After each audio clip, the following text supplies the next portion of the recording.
The summer heat had already begun to settle over the tarmac at Edwards Air Force Base in California. The usual noise of drills, engines, and heavy boots echoed across the hangar, where a state-of-the-art F-22 Raptor sat dormant, its systems down after an unexpected malfunction during a test flight. Technicians surrounded the aircraft like confused bees, trying to identify a fault that refused to show up in diagnostics. Inside the hangar's far corner, a janitor named Robert mopped the floor in quiet rhythm, just as he had for the past 15 years. At his side walked his son Marcus, a quiet 17-year-old with curious eyes and a brain that refused to rest.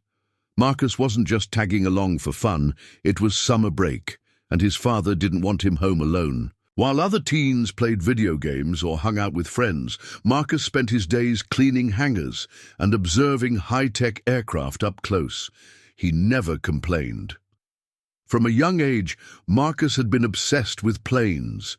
He would spend hours reading decommissioned manuals his dad brought home from the recycling bins. He watched online simulations and training videos late into the night, absorbing every detail of how jet engines worked, how flight control systems communicated, and how even a slight calibration error could ground a multi-million-dollar machine. Still, to everyone on base, he was just the janitor's kid. That morning, frustration was thick in the air. The top engineering team had spent nearly 5 hours trying to diagnose the jet's failure, but nothing made sense. Computers showed that all systems were normal, yet the engine wouldn't fire. The head engineer, visibly annoyed, took off his cap and sighed loudly. That's when one of the younger techs, trying to lighten the mood, looked over at Robert and, "Marcus, hey," he said with a smirk, "maybe your son wants to give it a try." A few people chuckled. Even Robert tried to laugh it off, but Marcus stepped forward. "I'd like to look," he said, calm and sure. The hangar went silent. The tech's grin faded. The engineers exchanged glances. The head officer raised an eyebrow. "You serious, kid?" someone asked. Marcus nodded. "I've been reading about this jet for years. I know the control systems. I think I can help." The officer, perhaps out of curiosity or pure disbelief, motioned for the team to step aside. "All right," he said, half joking. "Go ahead." Marcus approached the aircraft slowly, treating it with a kind of reverence. He didn't hesitate. He opened an access panel near the tail end and peered inside. Then he asked for a multimeter. Hesitant but curious, one of the engineers handed it to him. He tested a few points in silence, then reached into the wiring cluster and pointed to a small, hidden junction box. "This isn't where most people look," he said, "but there's a feedback loop failure here that's corrupting the diagnostic data." He explained that this glitch would trick the onboard computer into thinking everything was functioning, when it wasn't. He suggested rerouting the control current and replacing a single burnt relay. The head engineer leaned in, verifying everything. His face shifted from doubt to shock. Without another word, they followed Marcus's suggestion. Minutes later, the system panel lit up green. The jet was alive again. And everyone in that hangar stood frozen, staring not at the jet, but at the janitor's son, who had just done the impossible. As the aircraft powered on and its diagnostics began to cycle cleanly for the first time in hours, the crowd inside the hangar remained stunned. No one moved, no one spoke. The F-22 sat like a silent witness to what had just happened. A 17-year-old boy, dressed in second-hand jeans and sneakers, had succeeded where experienced engineers with advanced degrees had failed. Robert stared at his son with quiet pride, wiping his hands on his janitor's uniform. He had always known Marcus was special. From the moment his son had started building miniature engines from scrap electronics at home, Robert knew his boy wasn't just smart. He was gifted. The head engineer stepped forward first. "What's your name, kid?" "Marcus. Marcus Bennett," he replied.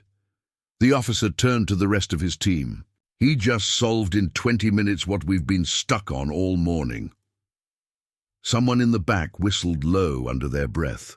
Others nodded slowly in agreement, murmuring to one another. Another officer approached, clipboard in hand. "Do you have any formal training? Have you been to any kind of aviation school?" "No, sir," Marcus answered, his tone polite but clear. "Just reading, watching videos, learning wherever I could." "Self-taught?" "Yes." An Air Force colonel who had arrived during the commotion stepped closer. He was in his 50s, his uniform neatly pressed, silver stars gleaming under the fluorescent lights. "You know what you did here today?" he asked. Marcus hesitated. "Fixed a jet.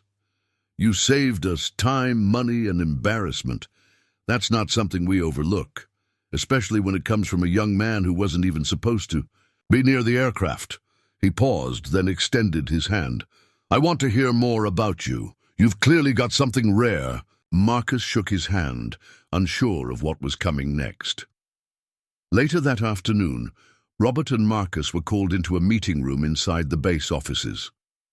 Sitting across from them were the colonel, the base's head of engineering, and a civilian official from a nearby aviation university. "We've made a few calls," the colonel began, "and we'd like to offer Marcus a scholarship, full ride, to one of the top aeronautical programs in the country. No strings attached. You've got raw talent that can't be taught in a classroom. But we want to put the classroom behind you anyway." Robert's eyes watered. He had cleaned these same hangars for years, never once imagining that one day his son would be offered a future within them. Marcus nodded, too stunned to speak. As word spread across the base, Marcus became something of a legend. People who had mocked him or ignored him before now went out of their way to shake his hand. His story made its way up the chain of command, eventually reaching military and aerospace officials across the region. Articles were written. A local news crew even stopped by to film a short segment. But through it all, Marcus stayed the same, quiet, focused, and grounded. Weeks later, as he packed for college, he thanked his father. "You always believed in me." Robert smiled. "I didn't have to believe, son. I just watched." And somewhere, inside a dusty hangar on a military base in the middle of the California desert, a faded mop leaned against the wall. It had done its part. Now, the future of American aviation belonged to a young man who started as a janitor's son, but ended up rewriting the rules.